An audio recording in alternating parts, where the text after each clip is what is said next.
ಶೋಭಿತಾ, ಹೇಗಿದೀಯಾ? ಚೆನ್ನಾಗಿದ್ದೀನಿ.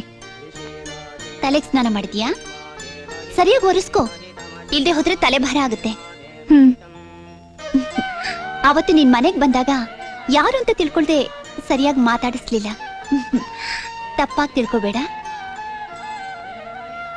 ಅವನು ಸ್ವಲ್ಪ ಕೋಪಿಷ್ಟನೇ, ಆದ್ರೆ ಅವನು ತುಂಬಾ ಒಳ್ಳೆಯವನು. ಆದ್ರೆ ಅವನು ಮಾಡಿರೋ ಸಹವಾಸನೇ ಸರಿಯಿಲ್ಲ. ಅದೇನೋ ಹೇಳ್ತಾರಲ್ಲ, ಗುಣಂ ದೋಷಂ ಸಂಸರ್ಗ ಜನಸಂಗ ಅಂತ. ಹಾಗೆ. ಯಾಕೆ ನನ್ನ ಬಾಯಲ್ಲಿ ಸಂಸ್ಕೃತ ಅಂತನಾ? ನಿನ್ ಜೊತೆಲಿ ಅಡ್ಜಸ್ಟ್ ಮಾಡ್ಕೋಬೇಕು ಅಂತ ಸ್ವಲ್ಪ ಸ್ವಲ್ಪ ಕಲ್ತ್ಕೊಳ್ತಾ ಇದ್ದೀನಿ. ಹಾಗೆ ನೀನ್ ಅವನ ಬಗ್ಗೆ ತಿಳ್ಕೊಂಡು ಅವನ್ನ ಅರ್ಥ ಮಾಡ್ಕೊಂಡ್ರೆ. ನಾನ್ಯಾಕೆ ಅವ್ರನ್ನ ಅರ್ಥ ಮಾಡ್ಕೋಬೇಕು? ಏನಮ್ಮ ನೀನು ಅವನು ನೋಡಿ, ನಾನ್ ತಪ್ಪು ಮಾಡಿದ್ರೆ ತಿದ್ದಕ್ಕೆ ಅಪ್ಪ ಇದ್ದಾರೆ. ಅವ್ರಿಗೆ ಅಪ್ಪ ಅಮ್ಮ ಇಲ್ದಿದ್ರು ಅವ್ರ ಸ್ಥಾನದಲ್ಲಿ ನೀವಿದ್ದೀರಾ. ನೀವ್ ತಪ್ಪು ಮಾಡಿದ್ರೆ ಹೇಗೆ? ನೀವ್ ಅನ್ಕೊಂಡಿರೋ ಥರ ಹಾಗೇನೂ ಇಲ್ಲ.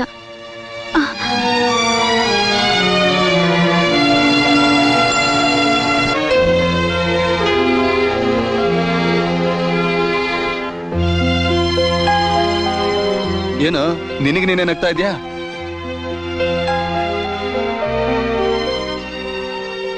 ಹೇಯ್, ನಿನ್ ಮುಖ ನೋಡಿದ್ರೆ ಗೊತ್ತಾಗಲ್ವಾ?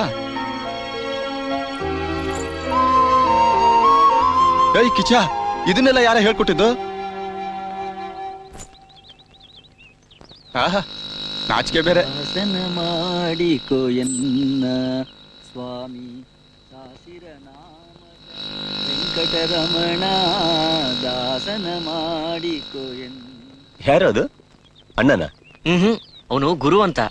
ಶೋಭಿತಾ ಅವನಿಗೆ ಕೊಟ್ಟು ಮದುವೆ ಮಾಡ್ಬೇಕು ಅಂತಿದ್ದಾರೆ. ಇಲ್ಲ ಇಲ್ಲ ಇಲ್ಲ, ಅವರಪ್ಪ ಸುಮ್ನೆ ಅವನ್ನ ನೋಡಿಟ್ಟಿದ್ದಾರೆ ಅಷ್ಟೇ. ಶೋಭಿತಾ, ಸಂಜೆ ಬೇಗ ಬಂದ್ಬಿಡು.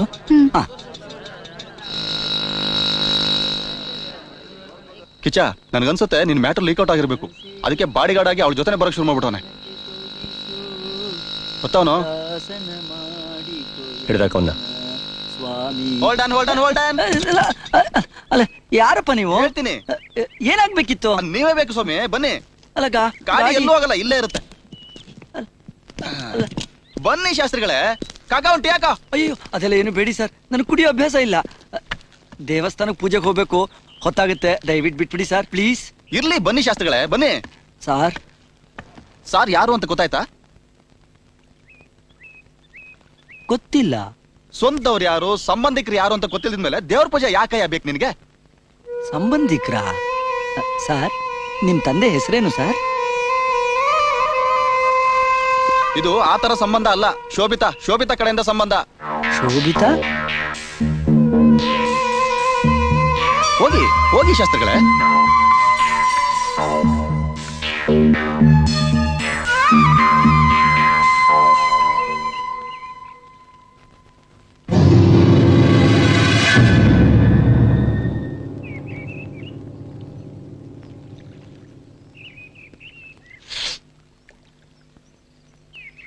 ಏನ್ ದೊಡ್ಡ ಬಾಡಿಗಾರ್ಡ?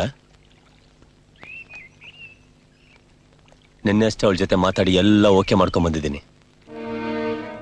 ತಿಳಿ ಮಜ್ಗೆಲಿ ಕಡ್ಡಿ ಅಲ್ಲಾಡ್ಸಕ್ ಹೋಗ್ಬೇಡ. ಅವಳ ಜೊತೆ ಏನಾದ್ರೂ ಇನ್ನೊಂದ್ಸತಿ ನಿನ್ನ ನೋಡಿದ್ರೆ